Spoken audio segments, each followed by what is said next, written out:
So, what are some things that we can do when we're in a dry season? Okay.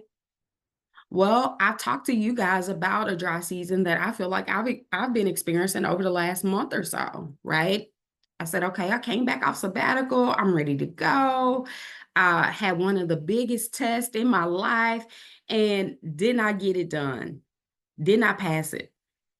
And here I am. I'm like, okay, Lord, you've put me in position. Things are making way for themselves. Doors are opening. Clients are coming in. Team is being built. We got a team that we're building here in Texas. We got a team that we're building in the Bay Area. Everything is moving. And I didn't pass. And I'm like reaching out to God, talking to him, all of the things that I tell you guys to do. And I don't hear a word. I would consider that to be spiritually dry. And as I'm going through my dry season, just as God would have it, my leaders are on sabbatical. There's no small groups. There's no way to be connected. So why do you think God did that? I believe a part of the dry season is when God is saying, hey, I want you closer to me. I believe that when we feel spiritually parched, that we are to remember that growth often happens underground. I'm reminded of the story of the bamboo tree.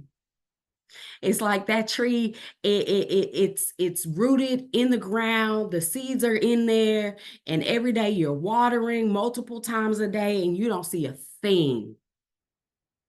And then all of a sudden, that bamboo tree, if I'm not mistaken, I believe it's 68 inches or feet that it grows in about a 2-3 day span.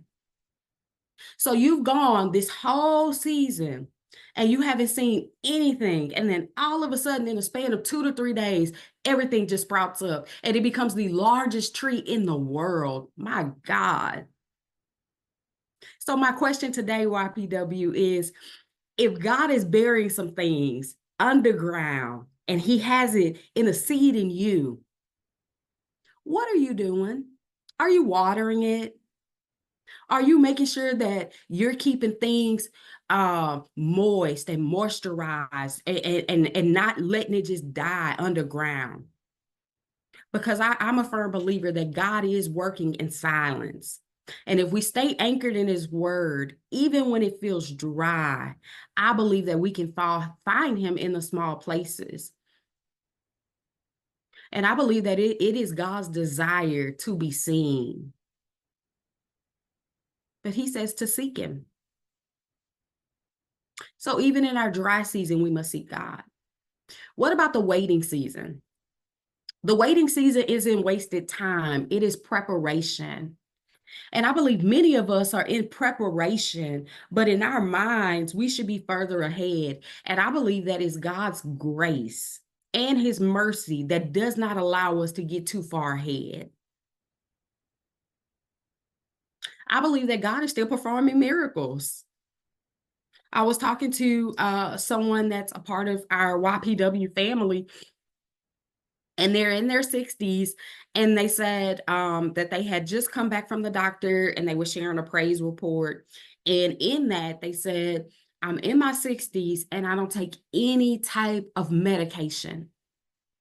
Yeah, my knees and stuff hurt on occasion, and I might get a headache here or there, but I'm not taking medication daily.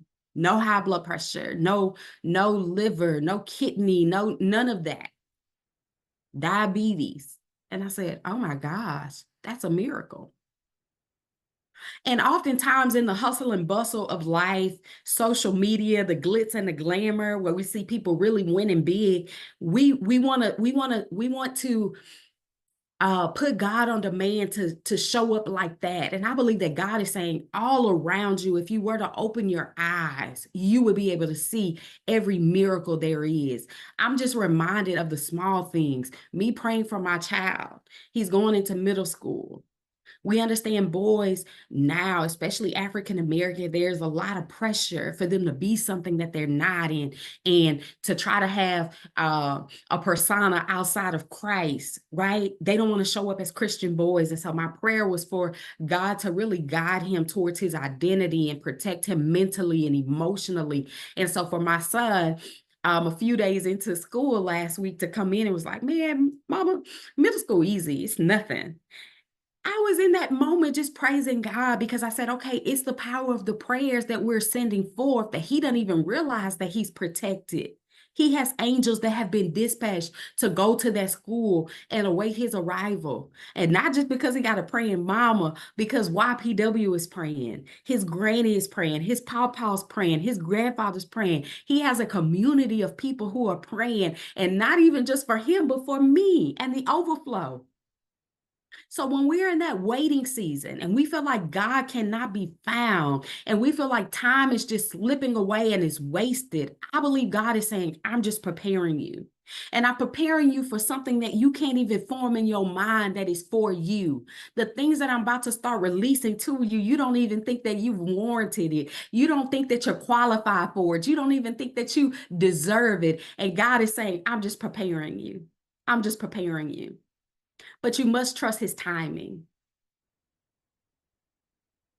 And you have to look at yourself as that tree we talked about, right? You're growing deep roots underground while you're waiting for the rain.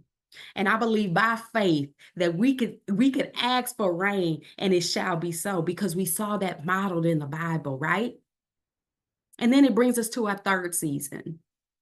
And this is the season I believe that we're on our way to, but we kind of still got to get that preparation in, right? We want to make sure that once God releases us into our next, that we have the character to sustain and stay there. We want longevity. We don't want to be these one-hit wonders where you hear them today and then you're like, oh, what happened to that person? No, we don't want that. We want to be able to sustain this thing. So the harvest season, this is where we celebrate every victory, no matter how small. Each step forward is progress. But we have to caution you to use your blessings wisely.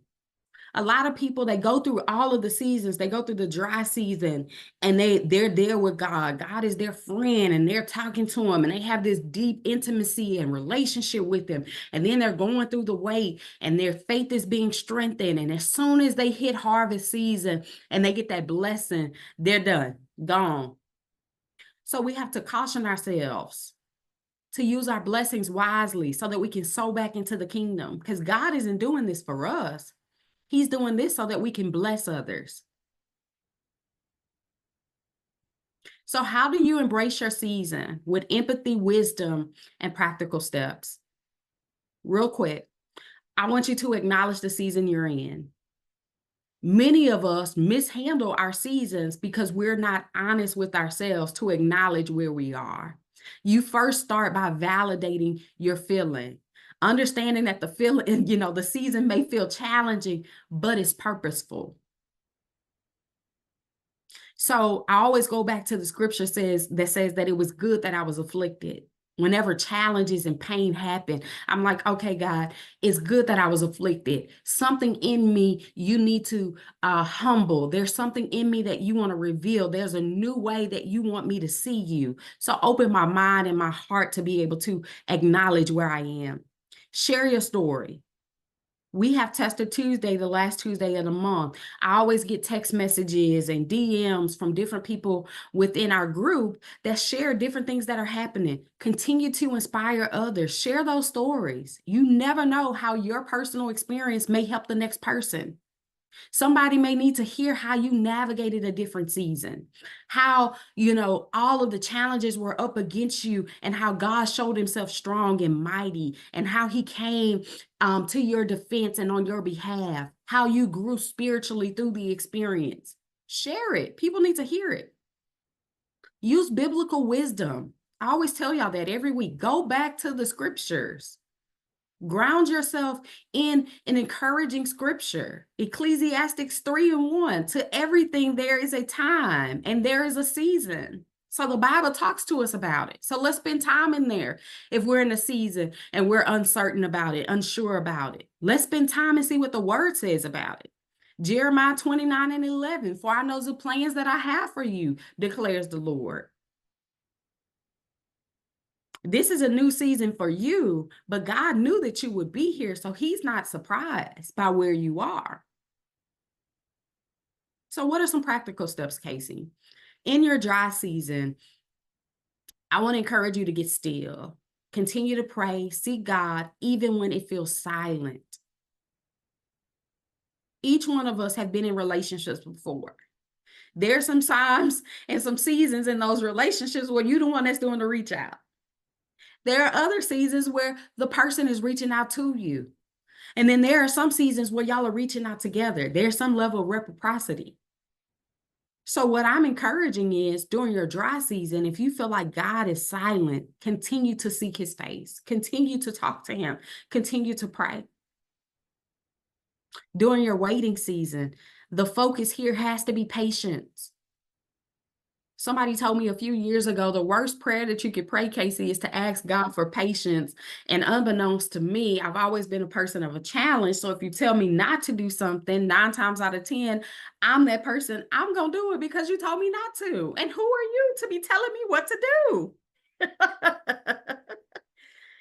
So here I am. I think it was around 2018, 2019, and I started praying for patience. And I feel like I have been in the waiting season, in the waiting room of my next step since then. So I don't know if you're like me, but I would encourage you not to pray for patience, but to find patience in everything, right? Paul said that in any place that he finds himself content. Content doesn't mean you have everything you want or need. It means that you're okay with where you are because you realize that this is just a waiting place. This is a transition place. This is not a final destination. You are in transition. We are in transition into our next. So we're waiting here for that space to be created for us, for the people that God has ordained for us to meet are there. And we got to wait on his divine timing. I believe that this is where God has me positioned because I do not want to wait on him to move. I want to tell him when I'm ready, and I want him to move because I've told him. And he is saying, KaSei, I am going to continue to show you time after time why my timing is best. You don't know what's in front of you, but I do. You don't know who's in front of you, but I do. So wait for me. I'm going to clear the path. The reason a lot of us are tired and burnt out is because we're pushing the time. We're trying to make things happen because we want them to happen. And God is saying they are going to happen because I declared them to happen. So whenever you get it, it will be perfect timing. My God. And what can we do in our harvest season? I want us to get better at celebrating victory, celebrating small wins, stewarding blessings well. I told y'all the school called. I had to pick up my son. Today I'm taking him to the doctor and I have a test that's coming up on Thursday. And so yesterday I was like, oh my gosh, Lord, this is the worst timing. I got a lot that's on my plate this week that I'm trying to crush through. And I was reminded of the seasons. And it was almost like God was saying, KaSei, you got all this stuff on your calendar and I'm about to sit you down in a quiet place for a few days so I can spend time with you. Now, me getting in my head of wanting to get things completed, I'm like, okay, but how does that work with what I have on my list of things to do? And then all of a sudden the list goes away. People start reaching out that they're taking stuff off my plate. Hey, can I take care of this? Can I take this off your plate? Hey, I'm gonna run this meeting for you. So now all of a sudden the things that I were thinking were pressing and important, God was saying, celebrate me, spend time with your child, spend time in my word. I'm giving you time back as I'm preparing for the harvest. So I just want to remind each one of you that every season contributes to your growth and you are becoming who God designed you to be through the process.